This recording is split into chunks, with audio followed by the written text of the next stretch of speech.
Karen's voice trembled as she dialed 911, her fingers gripping the phone as though it were the only lifeline she had left. Her son's frightened words echoed in her mind, "Mama, someone's in the cabin."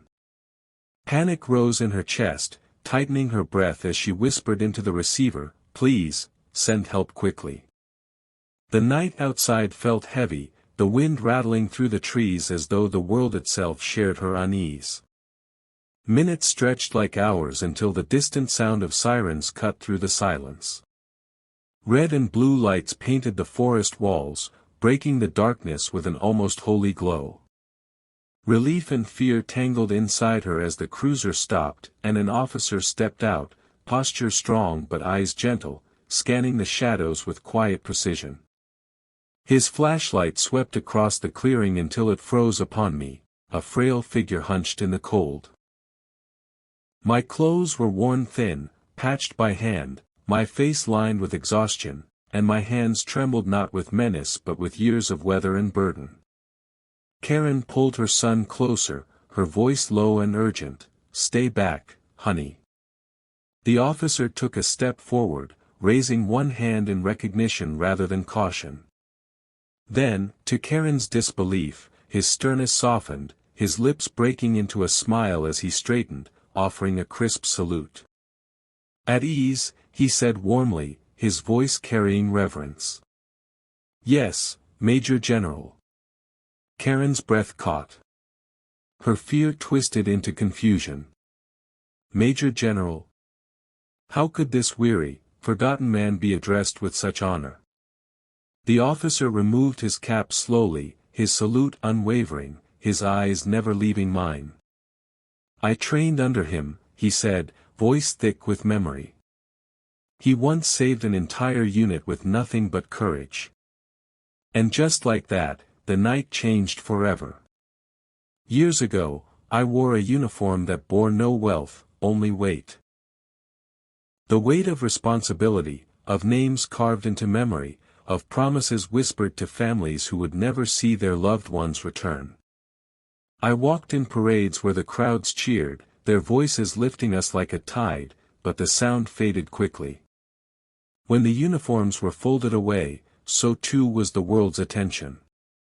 I came home to quiet rooms, to silence that rang louder than gunfire. Friends found work, built families, and lived futures that I celebrated from afar. I, instead, carried the echoes of the fallen, and the invisible scars that no doctor could stitch closed. I did not seek pity. I sought purpose. But purpose is a fragile thing, and when it slips, you hold on to whatever pieces you can.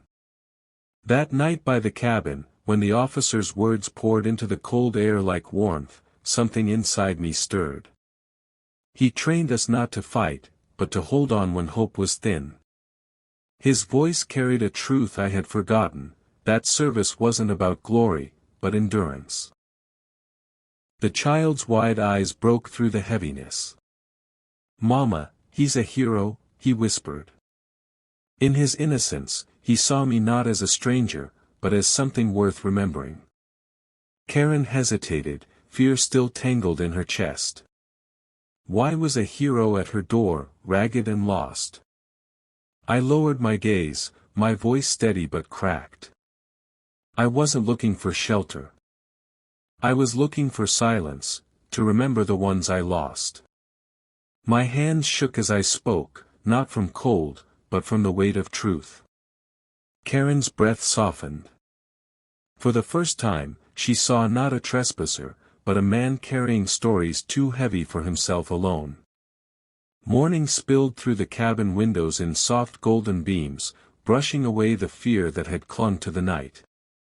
The place felt different now, less like a barricade against danger, more like a fragile space of understanding.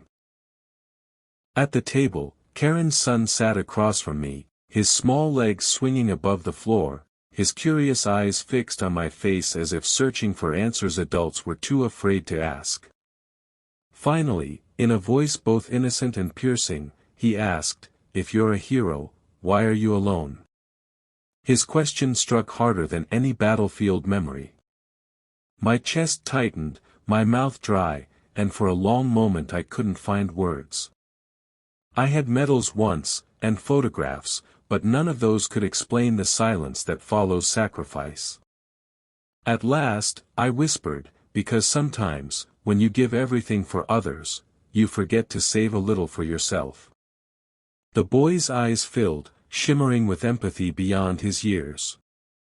Without hesitation, he slid from his chair and wrapped his small arms around me.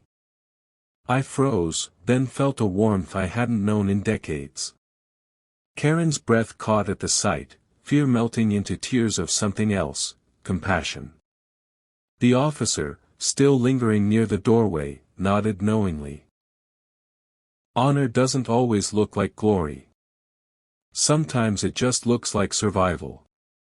His words landed like truth long overdue. Karen moved quietly, setting a plate of food before me. Not as charity, but as acknowledgement. The simplest act, a meal, a seat at her table, became something sacred.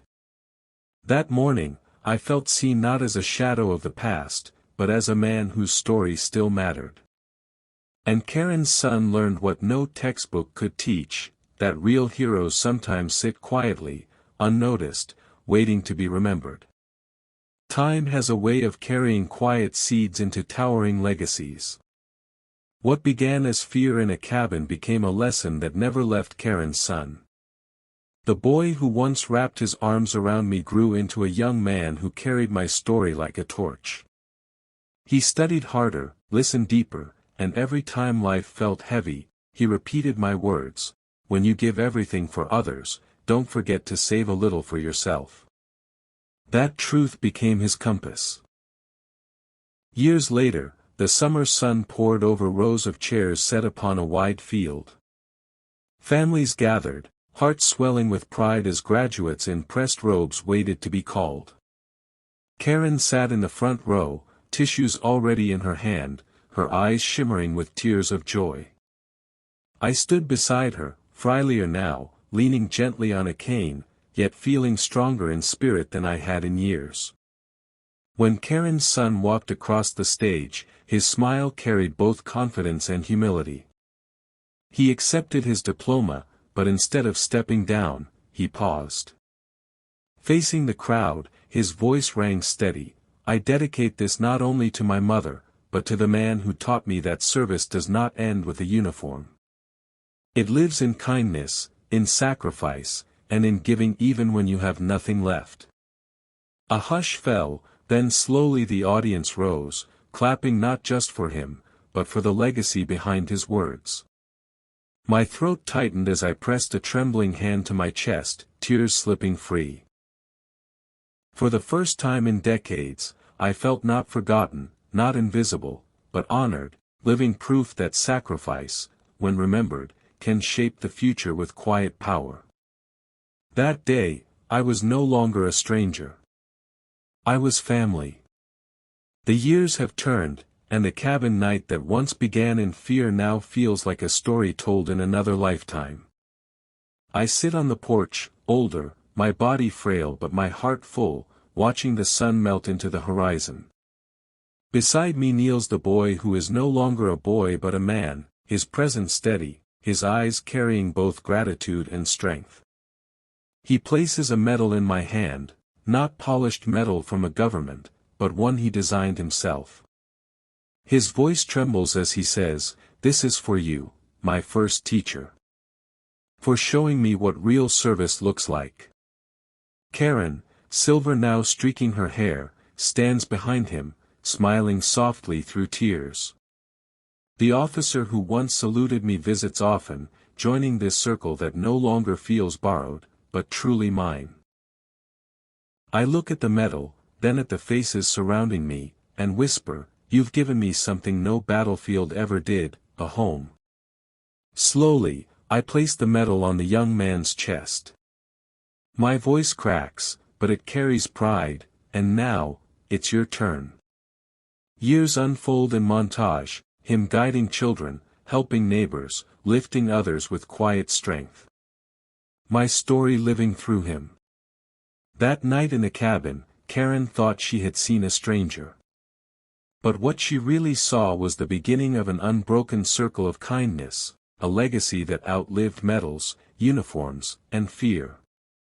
Because sometimes the greatest victories are not written in wars or parades, but in the quiet hearts we touch, when the world is no longer watching. The camera lingers on laughter, on hands clasped, on love unspoken yet undeniable. And as the light fades, so too does the loneliness, replaced forever by belonging.